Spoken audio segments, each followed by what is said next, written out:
Your hands are your tools. This is how you interact with the world.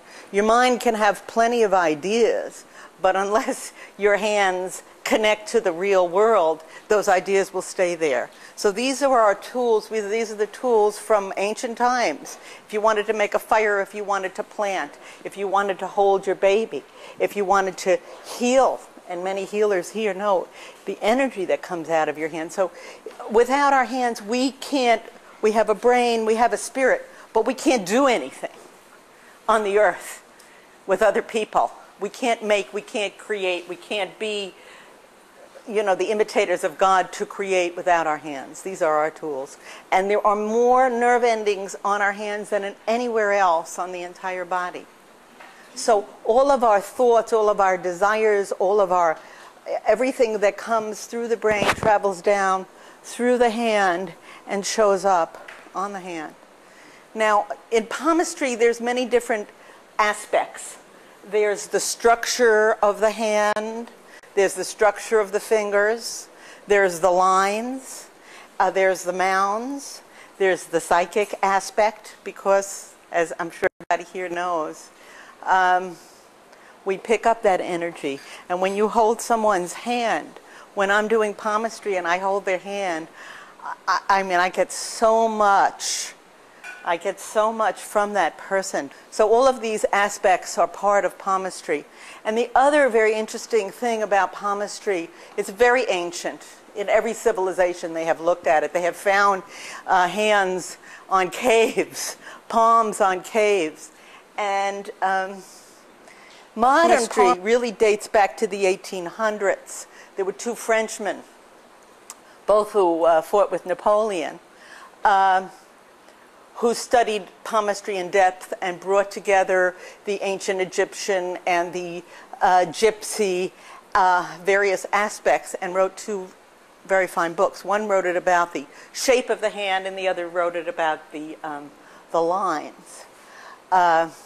In the 1800s, there was a great magician, and he called himself Eliphas Levi. He took a Hebrew name. He was not Jewish, but he took a Hebrew name because he was a great study of the Kabbalah. And he wrote a lot about the Tarot and all of the, after the French Revolution, you had kind of this flowering of the ancient studies. And so one of these was palmistry, and he told one of these fellows, de Baroles, that he needed to combine the Kabbalah with palmistry. The interesting thing about the Kabbalah supposedly was the oral message that was given Moses on the Mount. The written message, the Ten Commandments, but the oral message, the mysticism, came at that moment, according to tradition, directly to Moses and then was passed on down over the generations. That the light, which we have in so many traditions, that the light abounded everywhere before the creation. And that it was held in a vessel. And then when the Big Bang happened, the vessel was broke into millions of pieces.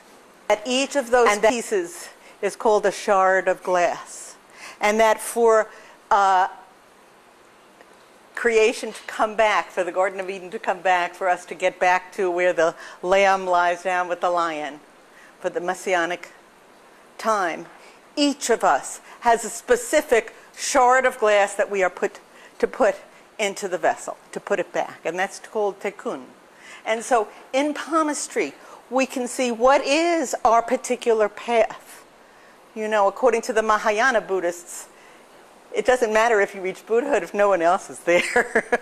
What good is it to be a realized being if everyone else is suffering? So we all have our specific shard of glass or a specific path. And that is in our palm. There's another, the latest palmistry is dermaglyphics, where they study the fingerprints. And they look to see on the fingerprints what is your life purpose. And each different, each individual, which is so interesting because, as we know, every fingerprint is different.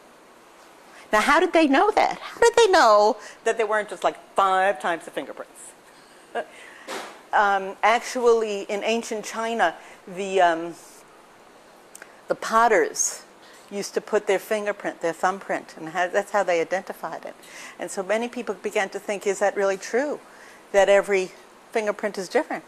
And so Scotland Yard, around the turn of the century, went into their jail population. This is how we know every fingerprint is different. And took the fingerprints of all their prisoners and discovered at that moment that every fingerprint is different. So we each have a different mission on our lives. Now, if you read the old books, and I brought a couple of old books from the turn of the century on palmistry, some of them say, death by the scaffold, murder in a dark alley. I mean, very, very interesting. But it's true in palmistry. You see both the difficulties and the special signs. And that's what we need in life to get us going. Sometimes we need the kick in the pants. And sometimes we need a special blessing that will inspire us. So we have both of those things in our hands.